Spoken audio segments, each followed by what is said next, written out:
우리에게 주신 하나님의 말씀은 시편 73편 17절에서부터 28절까지의 말씀입니다. 시편 73편 17절에서부터 28절까지의 말씀입니다.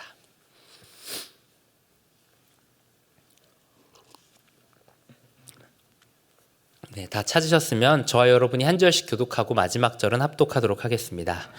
하나님의 성소에 들어갈 때에야 그들의 종말을 내가 깨달았나이다. 주께서 참으로 그들을 미끄러운 곳에 두시며 파멸에 던지시니 그들이 어찌하여 그리 갑자기 황폐되었는가 놀랄 정도로 그들은 전멸하였나이다.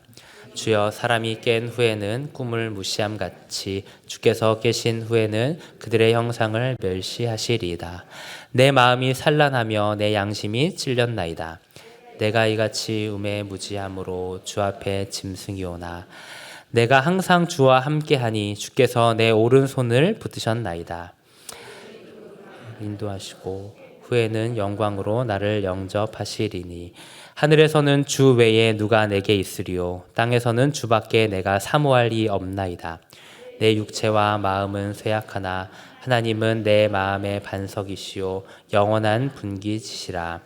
무릇 주를 멀리하는 자는 망하리니 음녀같이 주를 떠난 자는 주께서 다 멸하셨나이다. 하나님께 가까이함이 내게 복이라. 내가 주 여호와를 나의 피난처로 삼아 주의 모든 행적을 전파하리이다. 아멘. 이번 주 토요일이 되면 저희 아들이 태어난 지 딱 1년이 됩니다. 하루가 다르게 커나가는 저희 아이를 보면서 참 사람이 자라나는 게 신기하다라는 생각을 합니다. 근데 이제 이쯤 되면은 아마 다들 키워보셔서 아시겠지만 이렇게 조금씩 어디 벽이나 뭐 책장 같은 거를 잡고 일어날 때가 이제 됩니다. 근데 이제 아이들이 이렇게 뭐 발 밑에 뭐가 있는지 이렇게 신경 쓰고 일어나지는 않더라고요. 그래서 발에 뭐 미끄러질 게 있는지 뭐 장애물이 있는지 생각하지 않고 그냥 무작정 일어나게 됩니다. 그래서 종종 밑에 있는 책이나 장난감을 밟고 미끄러지는 그런 일들이 일어나죠. 그래서 때로는 머리를 부딪히기도 하고 이렇게 뒤로 발라당 넘어지기도 합니다. 그래서 요즘 제가 하는 일은 저희 아들 뒤를 졸졸 쫓아다니면서 발밑에 미끄러질 만한 게 혹시 있지는 않은지, 얘가 혹시 뭐 장애물 같은 거를 밟고 일어서거나 하진 않는지 이런 걸 좀 살피면서 그런 것들을 치워주는 게 요즘 제가 하는 일입니다. 아마 자녀를 사랑하는 부모님들이라면 모두가 저처럼 행동을 할 것입니다. 되도록이면 미끄러지지 않도록, 되도록이면 걸려 넘어지지 않도록 그렇게 장애물을 제거하고 안전하게 보호할 것입니다. 만약에 어떤 부모가 자녀의 발 밑에 미끄러질 만한 것을 두고 미끄러지도록 내버려 둔다면 그 부모가 정말 이 아이를 사랑하는가 하는 것을 우리는 의심하게 될 것입니다. 오늘 우리가 살펴본 이 73편은요, 하나님의 선하심에 대한 의심으로부터 시작이 됩니다. 우리 읽지는 않았지만 1절과 2절 말씀 한번 띄워주시겠어요? 이 말씀은 이렇게 되어 있습니다. 하나님이 참으로 이스라엘 중 마음이 정결한 자에게 선을 행하시나 나는 거의 넘어질 뻔하였고 나의 걸음이 미끄러질 뻔하였으니 라고 고백합니다. 그러니까 시편의 기자는 하나님은 선을 행하시는 분입니다 이렇게 고백을 합니다. 그러나 하나님의 선하심이 적용되지 않는 그런 일들을 경험하게 되면서 넘어질 뻔했고 미끄러질 뻔했다 이렇게 고백을 하죠. 여기서 미끄러질 뻔했다라는 고백은 믿음을 잃어버릴 뻔했다라는 의미입니다. 우리도 종종 하나님의 선하심을 의심하게 되는 어떤 일들을 만나게 됩니다. 하나님께서 선하시다는 사실을 분명히 알지만 어려운 일들을 당할 때면 하나님이 정말 선하신가? 하나님이 정말 나를 사랑하시는 게 맞는가? 라는 의구심이 들게 되죠. 흔히 하나님의 선하심에 대해서 의심하고 질문을 던지는 것에 대해서 신정론적인 질문이라고 이렇게 표현을 합니다. 그래서 성경에 보면 욥기가 그런 책입니다. 그래서 욥기의 내용을 쭉 살펴보면 하나님께서 의로우신데 왜 의인에게 고난을 허락하시는가? 왜 악인은 잘 되게 하시고 의인은 이렇게 고난 가운데 어려움을 겪게 하시는가? 이런 것들을 질문하죠. 그리고 욥의 질문은 무엇이냐면 하나님 정말 의로우신 분 맞으세요? 하나님 정말 선하세요? 라고 묻는 것이 욥기의 내용입니다. 어떤 면에서 이 하나님의 선하심을 의심한다는 것, 하나님 정말 선하신 분이 맞습니까? 의로운 분이 맞습니까? 라고 묻는 것은 이제 한편으로 보면 이제 좀 불경해 보이기도 하지요. 그러나 성경은 생각보다 이런 질문들을 꽤 많이 던지고 있습니다. 이런 질문을 많이 던지는 이유는 하나님께서 그것을 허용하고 계시기 때문이죠. 그래서 우리 하나님께서는 그냥 덮어놓고 믿어라 이렇게 말씀하지 않고 우리의 인생 가운데 여러 어려움을 통해서 하나님이 누구신가, 하나님 정말 선하신가 하는 것들을 보여주시는 방식으로 자신을 드러내 보여주십니다. 그렇기 때문에 우리는 이 신정론적인 질문, 하나님이 정말 선하신가? 라는 질문을 한 번씩 던져볼 필요가 있는 것이죠. 그리고 이 신정론에 대해서 좋은 통찰을 주는 책 한 권이 바로 시편이라고 할 수 있습니다. 그래서 시편은 아주 실제적인 책이죠. 그래서 보통 모든 성경은 위에서부터 아래로 내려옵니다. 그래서 하나님께서 우리에게 말씀하시는 게 보통 성경으로 기록되어 있지만 이 시편은 독특하게도 이제 아래서부터 위로 올라가는 성경이라고 할 수 있죠. 그래서 하나님 앞에 기도하는 거, 하나님 앞에 탄식하는 거, 찬양하는 거, 이 모든 것들을 하나님께서 성경으로 기록하게 해 주셨습니다. 그래서 시편의 내용들을 쭉 보다 보면 정말 하나님께 이렇게 기도해도 되나 싶을 때가 종종 있죠. 마치 하나님께 따지듯이, 하나님께 소리 지르듯이 울고 불고 떼쓰는 것이 바로 시편의 내용이라고 할 수 있습니다. 저는 오늘 이 시편 73편의 말씀을 통해서 이해되지 않는 삶의 문제와 또 그 문제를 바라보는 우리의 시각이 어떻게 바뀌어야 하는가, 이것을 한번 같이 나눠보려고 합니다. 시편 73편의 표제를 보면은요, 아삽의 시라고 되어 있습니다. 그래서 이 아삽이라는 사람이 누구냐면 역대기 말씀을 보면 이스라엘 찬양대의 지휘자 중에 한 사람이었다, 이렇게 기록이 되어 있어요. 그러니까 이 사람은 오늘날로 치면 찬양 인도자라고 할 수 있습니다. 그래서 이 회중들이 함께 하나님을 찬양하고 예배하도록 지휘하는 찬양 인도자격의 어떤 사람이라고 할 수 있습니다. 뭐 잘은 모르겠지만 이분이 아마 신앙이 되게 좋은 분이었을 거다, 우리는 뭐 이렇게 예측을 해볼 수 있겠죠. 근데 아삽은 나는 거의 넘어질 뻔하였고 나의 걸음이 미끄러질 뻔하였다, 이렇게 고백을 합니다. 참 믿음이 좋은 분이었지만 그도 그의 삶에 처한 어떤 문제 앞에서 그의 믿음이 흔들리는 그런 일들을 경험하게 된 것이죠. 아삽은 어떤 광경을 보게 됩니다. 그리고 그 광경을 보면서 아삽의 마음이 너무 어려워지기 시작하는 거예요. 하나님이 선하시다면 어떻게 이러실 수가 있는가 하는 질문이 들면서 시험에 들기 시작합니다. 3절에 그 이유가 등장을 하는데요, 우리 3절 말씀 한번 같이 읽어보겠습니다. 시작.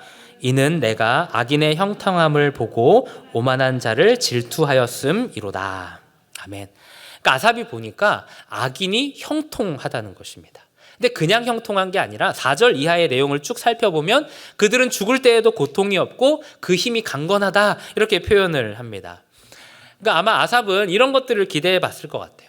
하나님께서 지금은 저 악인을 좀 내버려 두실 수 있지만 저 악인의 끝에, 저 악인이 죽기 직전에는 정말 고생하고 이제 힘들게 이제 죽을 거다, 이런 생각을 했을지도 모르겠습니다. 근데 아삽이 보니까 그들이 죽을 때에도 고통이 없다는 것입니다. 그러니까 그들이 인생 가운데 늘 형통하게 살아가고 뭐 하는 일들이 다 잘 되는 거예요. 잘 되는데 끝에 가서 죽을 때에도 고통이 없고 끝까지 무병장수하다가 생을 마감한다는 것입니다. 그리고 더 아이러니한 것은 그들의 삶에는 보통 사람들이 겪는 어려움이 전혀 없다라는 것입니다. 그러니까 다른 사람들에게는 막 재앙이 임하는데 이상하게 악인의 집에는 재앙이 임하지를 않는 것입니다. 재앙이 막 비껴가는 거예요. 그들의 사업은 번창하고 말 그대로 만사형통한 삶을 살아가는 것이죠. 이게 이제 아삽은 이해가 되지 않는 것입니다. 하나님께서 의로우신데 어떻게 악인이 저렇게 잘 되도록 내버려 두시는가, 이게 이제 납득이 되지 않는 것이죠. 그런데 아삽을 더 고통스럽게 만들었던 것은 정작 의롭게 사는 자신은 어려움을 겪는다는 것입니다. 우리 13절과 14절 말씀도 한번 같이 읽어보겠습니다. 시작. 내가 내 마음을 깨끗하게 하며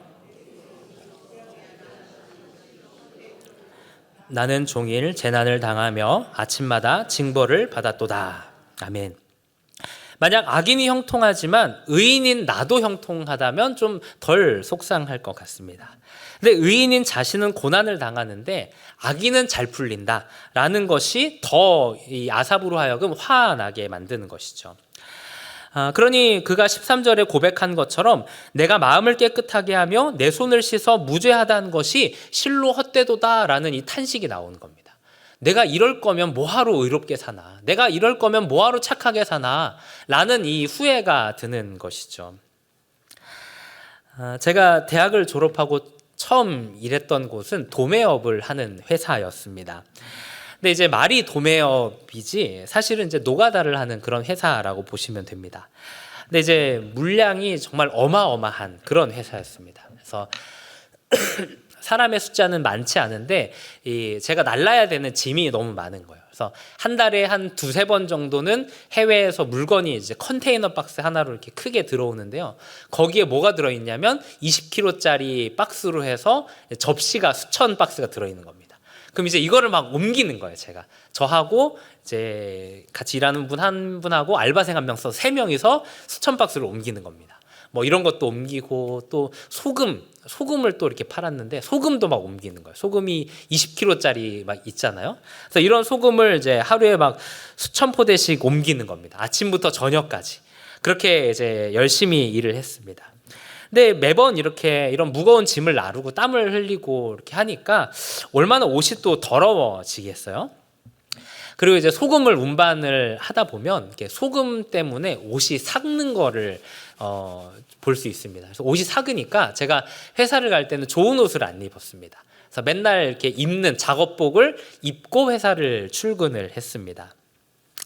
근데 어느 날인가 제가 있는 그 회사 건물에 다른 회사가 들어왔습니다.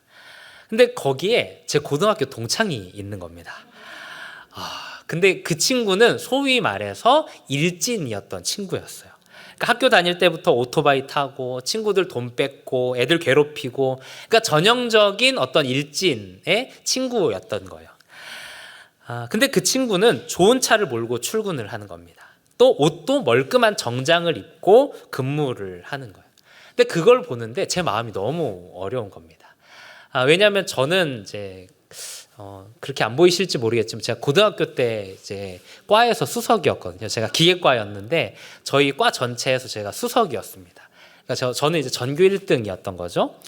저는 전교 1등이었습니다. 그리고 고등학교 시절부터 그때까지 저는 단 한 번도 교회를 빠진 적도 없었고 신앙생활도 정말 열심히 했습니다. 뭐 교사도 하고 찬양팀도 하고 리더도 하고 교회에서 각종 봉사를 막 다 하는 그런 시대였습니다. 근데 저 친구를 보는데 그 친구는 하나님도 안 믿고 공부도 열심히 안 했고 친구들 괴롭혔고 남들 돈 뺏었고 악행은 다 저질렀는데 그 친구는 너무 잘 살고 저는 너무 초라한 거예요. 저는 막 옷이 막 찢어지고 옷에 막 소금 묻어 있고 이런 제 모습을 보는데 너무 비참한 겁니다. 가장 비참했던 건 제가 이렇게 열심히 소금을 나르는데 밖에서 그 친구가 이제 커피 한 잔 딱 마시면서 저를 지켜볼 때 그때 너무 비참했습니다. 그때의 심정은 참 이루 말할 수가 없었죠.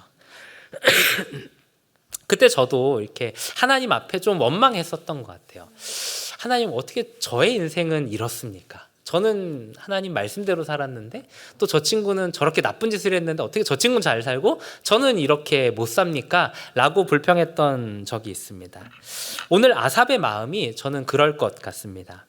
나는 하나님 앞에 죄를 지은 것도 없고 날마다 거룩하게 살려고 몸부림치며 살았는데 내 인생 가운데 먹구름이 사라지지가 않는 것입니다.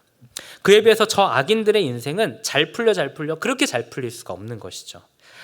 그래서 16절에 보니까 그는 나름대로 이것을 이해해 보려고 합니다. 그는 이렇게 말합니다. 내가 어쩌면 이를 알까 하여 생각한즉 그것이 내게 심한 고통이 되었더니. 그러니까 어떻게든 하나님을 이해해 보려고 하는 거예요. 이 상황에 대해서 하나님 그래도 선하실 거야 라고 생각하면서 문제를 생각해 보는데 생각하면 생각할수록 더 열이 받는 거죠. 생각하면 생각할수록 더 이해가 되지 않는 것입니다.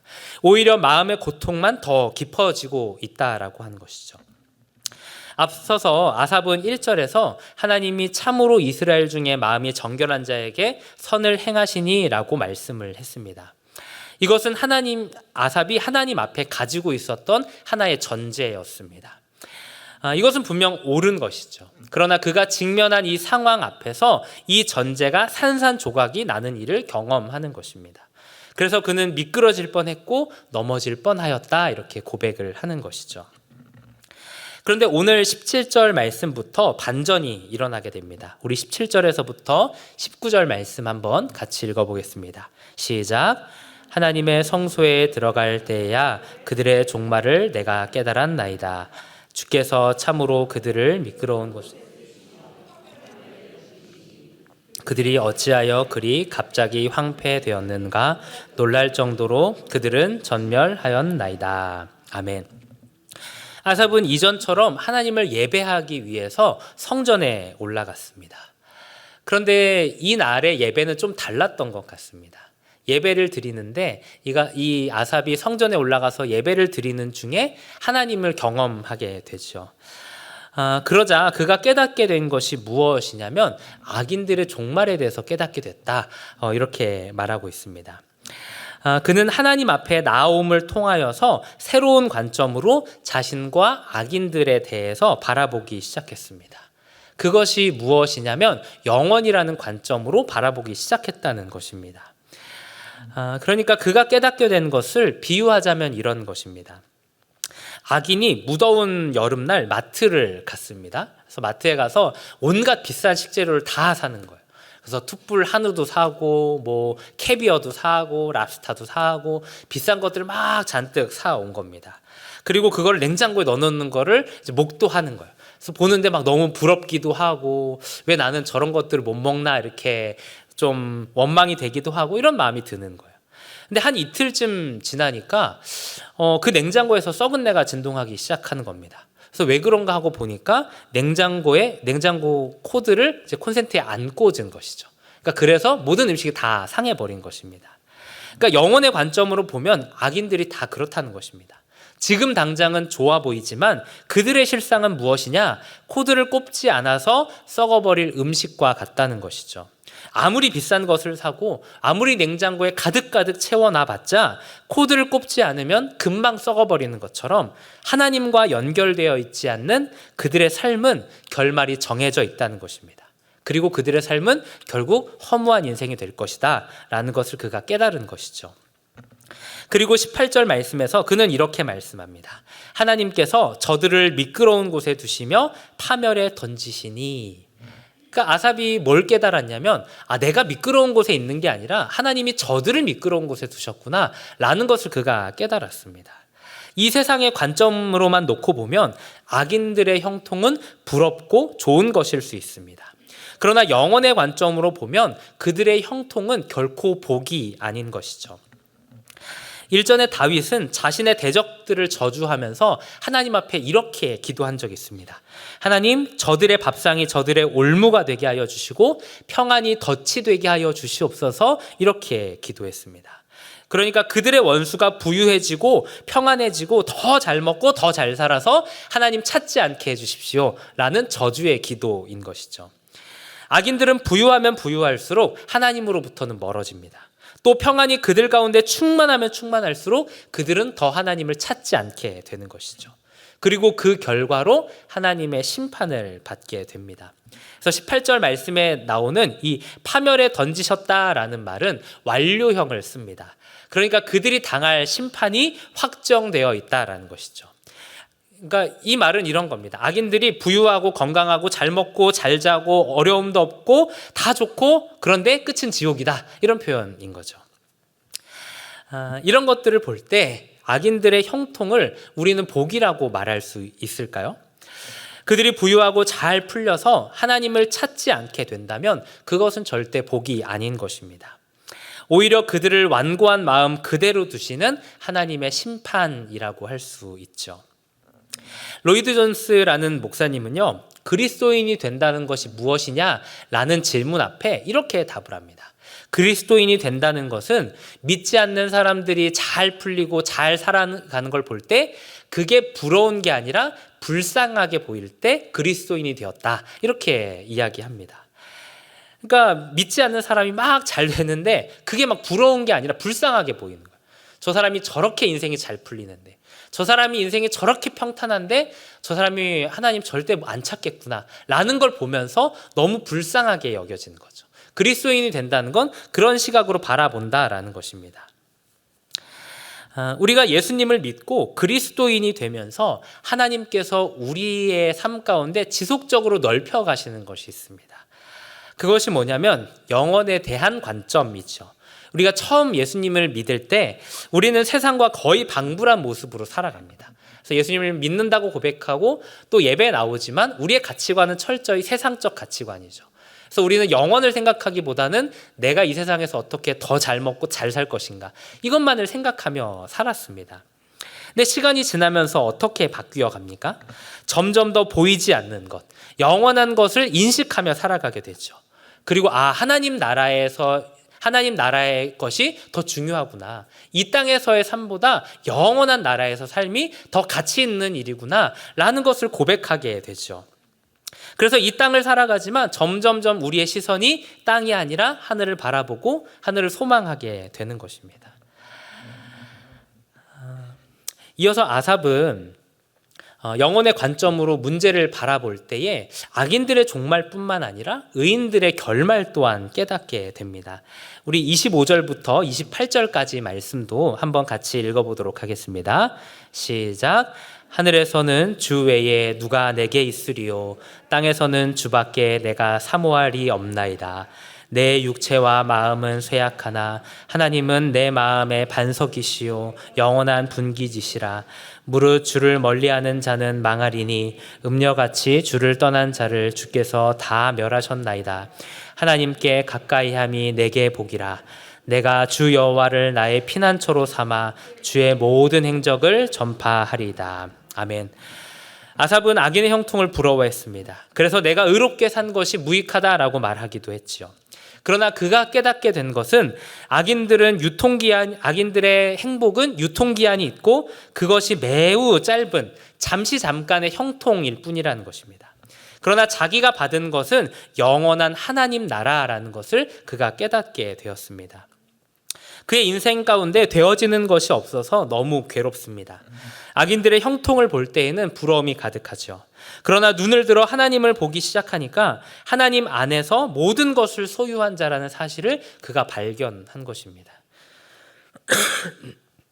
에베소서 1장 3절은 이렇게 말씀합니다. 그리스도 안에서 하늘에 속한 모든 신령한 복을 우리에게 주시되, 하나님께서 우리에게 복을 주실 것이다 말씀하시지 않고 하늘에 속한 모든 신령한 복을 우리에게 주셨다라고 선언하고 있습니다.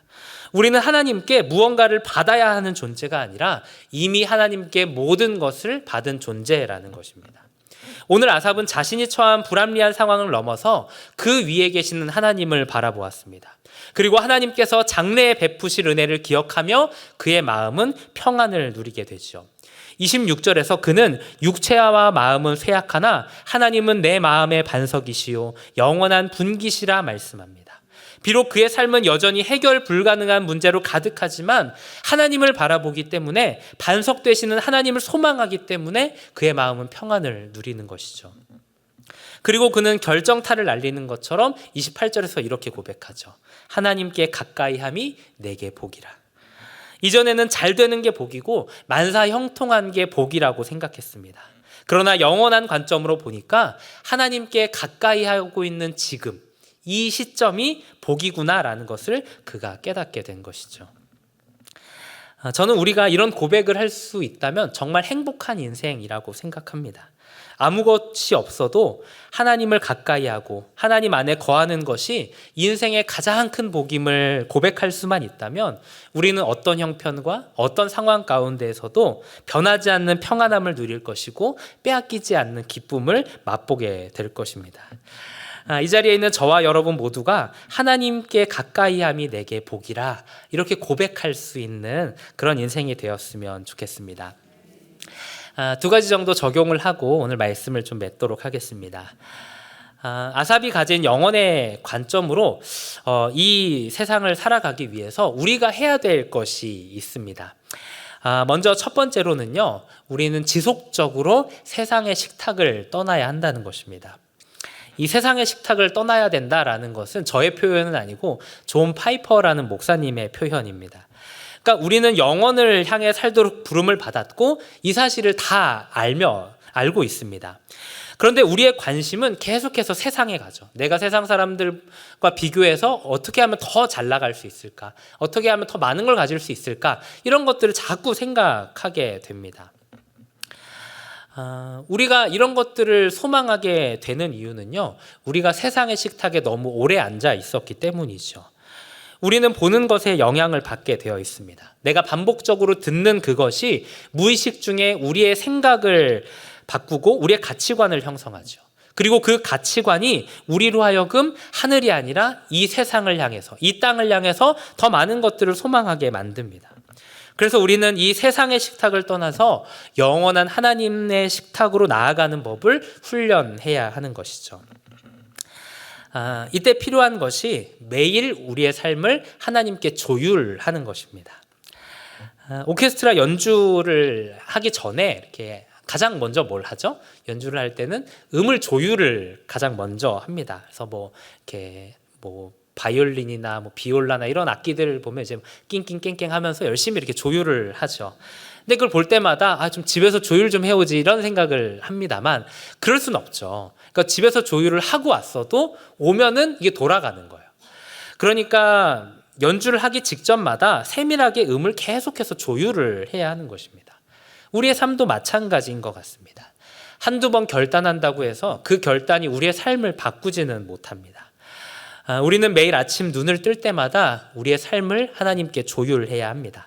세상의 소리가 아니라 하나님의 음성에 먼저 귀를 기울이고 주의 말씀을 깊이 생각함으로 마음과 생각을 하나님께 먼저 맞추어야 하죠. 그래야 오늘 어긋난 채 살지 않고 하나님을 향하여서 영원의 관점으로 영원을 향하여서 살아갈 수 있게 됩니다. 그래서 매일마다 영원을 향하여서 서시기를 바랍니다. 그리고 내가 오늘 추구하는 이것이 과연 영원과 무슨 상관이 있는가? 이것이 하나님 나라와 과연 어떤 연관이 있는가 하는 것들을 생각하고 묵상하시면서 우리의 삶을 하나님께 교정하시는 저와 여러분이 되기를 바랍니다. 두 번째로는 복음의 렌즈로 바라보라입니다. 우리는 하나님의 선하심을 무엇으로 알 수 있을까요? 보통 이제 내가 경험한 사건을 통해서 우리는 하나님을 어떤 분이신지를 이제 고백하죠. 내 삶 가운데 이런 문제가 있었는데 하나님께서 이때 이렇게 역사하셨다 라고 했을 때 그것을 이제 고백하면서 하나님 이래서 선하신 분이야 라고 고백을 합니다. 물론 이렇게 경험을 통해서 선하심을 고백하는 것은 좋은 것이지만 이것이 모든 상황에 적용되지는 못하는 게 문제입니다. 경제적인 문제를 해결해 주심을 통해서 우리가 선하심을 고백할 수 있지만 건강의 문제나 관계의 문제가 찾아올 때는 하나님의 선하심을 또 고백하기는 어렵죠. 어떤 형편에서도 하나님의 선하심을 고백하기 위해서 필요한 것이 뭐냐면 복음의 렌즈로 바라보는 것입니다. 하나님께서 나를 대신해서 그 아들을 내어주실 만큼 사랑이 많으시고 선하시다는 사실을 다른 것이 아니라 복음을 통해서 발견해야 하는 것이죠. 복음 안에서 나를 위해 모든 것을 내어주신 하나님을 바라보기 시작할 때 우리가 처한 형편이 어떠하든지 어떤 상황이든지 그럼에도 불구하고 하나님은 선하시다라고 고백할 수 있죠. 왜 그렇습니까? 하나님이 그 아들을 내어주시기까지 나를 사랑하시고 그 아들을 내어주시기까지 선하신 분임을 내가 믿기 때문에 그렇죠. 로마서 8장 32절은 이렇게 말씀합니다. 자기 아들을 아끼지 아니하시고 우리 모든 사람을 위하여 내어주시니가 어찌 그 아들과 함께 모든 것을 우리에게 주시지 아니하겠느냐. 우리는 복음 안에서 하나님이 그 아들을 내어주실 뿐만 아니라 그 아들과 함께 좋은 모든 것을 주실 것이라는 이 약속을 동일하게 받습니다. 비록 우리의 상황이 어렵지만 그래도 하나님은 선하시고 지금 나의 상황은 어렵지만 그래도 하나님께서 장래에 은혜를 베푸실 분임을 우리가 믿을 수 있는 것이죠. 그래서 복음 안에서 하나님을 끊임없이 바라보는 훈련을 해야 합니다. 인생의 여러 어려움들이 찾아올 때마다 이것이 우리의 눈을 자꾸 가립니다. 그러나 이것을 넘어서 복음의 렌즈로 하나님을 바라봐야 합니다. 상황의 렌즈로 하나님을 보는 것이 아니라 복음의 렌즈로 복음 안에서 하나님이 나에게 어떻게 대하셨는가, 이거를 통해서 문제를 바라보고 해석해야 하는 것이죠. 그렇게 할 때 저와 여러분의 영혼이 어떤 어려움에도 미끄러지지 않을 수 있습니다. 말씀을 결론 내리도록 하겠습니다. 아삽은 자신이 직면한 문제로 인해서 시험에 들었습니다. 그러나 성소에서 하나님을 배울 때 문제를 다르게 바라보기 시작합니다. 중요한 것은 우리가 모든 문제 가운데서 하나님을 바라보는 것입니다. 하나님만이 우리의 삶의 모든 문제의 정답이 되십니다. 우리는 어려움을 만날 때마다 아삽이 하나님의 성소로 나아간 것처럼 하나님께 나아가야 합니다. 하나님께서 우리의 삶의 문제를 해결해 주시기도 하지만 때때로는 우리의 마음의 문제를 해결해 주시기도 하죠. 상황을 바라보는 우리의 시각을 바꿔주시기도 하고 더 가치 있는 것이 무엇인지를 깨닫게 해주시기도 합니다. 저는 저와 여러분의 삶 가운데 이러한 해석의 은혜가 있기를 소망합니다. 우리의 삶을 바라볼 때 이 땅의 관점, 이 땅의 시선으로 바라보는 것이 아니라 영원의 관점, 하나님 나라의 시선으로 저와 여러분의 삶을 바라볼 수 있는 그런 은혜가, 또 그러한 지혜가 부어지기를 간절히 소망합니다.